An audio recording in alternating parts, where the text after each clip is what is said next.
हज़ूर अकरम सल्लल्लाहु अलैहि वसल्लम ने ज़्यादा खाना खाने और डिकार लेने से क्यों मना फरमाया और इसका क्या अंजाम होगा, जानिए।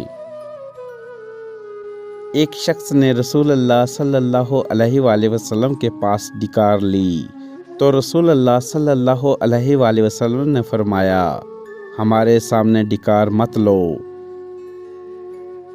इसलिए कि क़यामत के दिन सबसे ज़्यादा भूखा वो शख्स होगा जो दुनिया में ज़्यादा पेट भरता है।